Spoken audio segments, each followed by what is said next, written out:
What is up, guys? My name is Evan. Welcome to a brand new video. Today, guys, in this video, more Diamond Dynasty. We got a cut commentary. Actually, it's not a cut commentary. It is a post commentary. What am I talking about?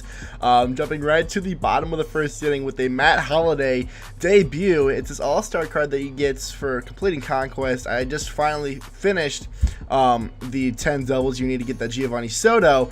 And in his first at-bat, he's going to rip it to left center, and it's just going to get over the wall. In getting this Matt Holliday, we also got Reggie Jackson, but he's on the bench right now because I just could not take out Curtis Granderson because he's just been a god for me. So this guy's trying to answer the top of the second inning, and it looks like he might have a chance with a leadoff single to right field, bringing up Gene Segura. I have Phil Hughes on the mound, who I really don't like pitching in ranked seasons. I have him in because I'm trying to get the epic for the Twins, and he's gonna go ahead and get a freaking hit by pitch. He's gonna hit Gene Segura right in the butt, which is great, bringing up Kevin Kiermaier, and on a pitch up and in, he's just gonna take it. It's gone. It's long gone. So right away, I'm thinking this is going to be a very short outing for the Phil Hughes card. I can't think of the name. It's the lefty. What is the guy's name for the epic? What is his name? I don't even know. But next inning, we're trying to respond. Adrian Beltre swinging and missing on a ball in the dirt. Not looking too hot, but that's going to bring up Jonathan Lucroy, who could use some work. I have a lot of his stats that are good, just coming from like Conquest games and play versus CPU to try to grind out these team epics. But in ranked seasons, it doesn't really do too much. But on this particular at bat, he's going to rip it to basically dead center field.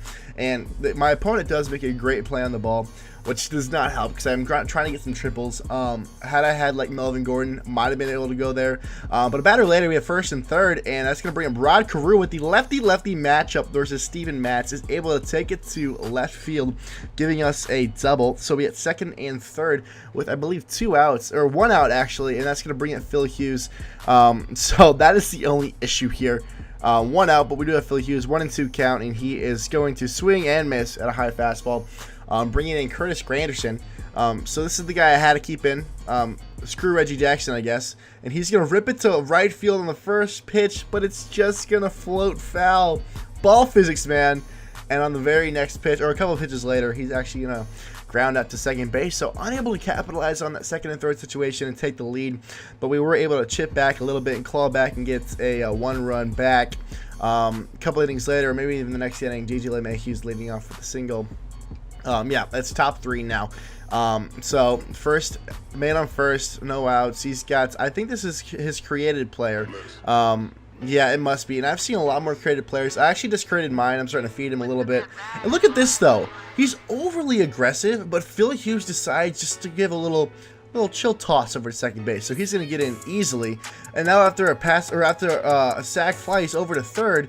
And on this play, Curtis Granderson gets the stupidest animation and takes like 4 extra steps before throwing the ball, which is giving him just enough time to score. So he gets that run right back, which is just so stupid. Adrian Beltre coming up in the bottom of the 4th now. 1-1 count. He's going to go ahead and rip it to right center field. His center fielder does make a bad play on the ball.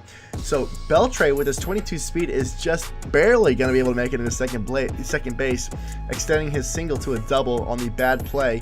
Another opportunity here for Carew to cash in after a sac fly. 1-2 count. Another lefty-lefty matchup. And again, he's going to rip it to center field, giving him his second RBI on the game. So I'm really thinking that I want to keep Rod Carew just because he's making great contact. But I do have Brian Dozier, who's going to pinch hit right here and eventually come in for the double switch, just because I want to have more power because I need to hit a little bit more. But sadly, on his first at-bat, he does come in and ground that to the shortstop. I did decide to take out Phil Hughes because, he's not looking too hot so far. This play, Jonathan Lucroy decides not to move the ball. Just decides not to go for it. So Steven Matz, something I can get out easily, but even this guy's going to rip a single with this pitcher, getting another run back. So it seems like every single time we score, he just comes back with another run, which is really, really annoying to deal with. So it's 5-3 now. And again, he's being overly aggressive with this pitcher. And I'm like, I'm getting this guy now. He's not going to get out of this. It's not going to be some weird glitch. So he's actually doing pretty well in the pickup, but I have him easily. But no, Matt Holliday at first decides not to tag him, despite beating him by like 4 steps. So that's always fun. And it's those little things that really screw you over and make the game so much harder to come back with, you know.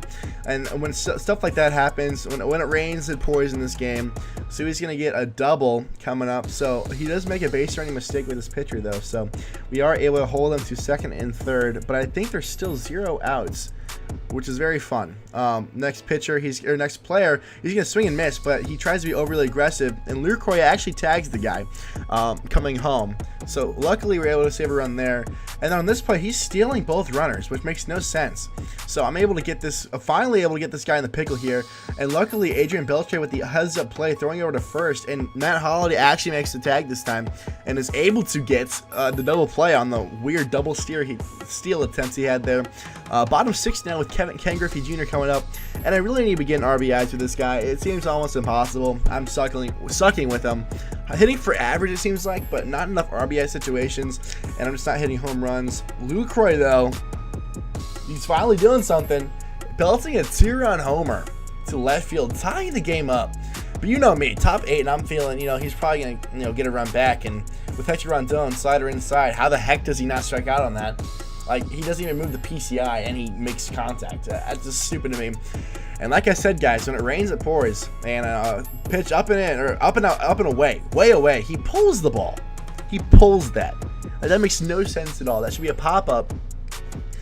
But, he's going to go ahead and pull it to over the wall. Bottom 9 now, we got Reggie Jackson in his debut game. 1-2 count, and he's going to swing and miss on a high sinker. Wasn't really expecting that. Brian Dozier now 0-2 counts, and we're going to get so lucky with this freaking glitch ball. Aren't those so fun to deal with? Like, that's just a passion of mine.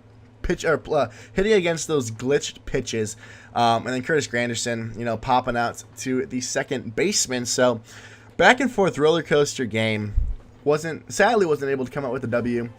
Some very unfortunate situations happened in that game. I don't want to blame it on that, but shitty stuff happened. So, with that being said, guys, thank you all so much for watching. If you guys did enjoy the video in any way, shape, or form, hit that like button, guys. But with that being said, guys, I am over and out, and I'll talk to all of you beautiful people later. See ya.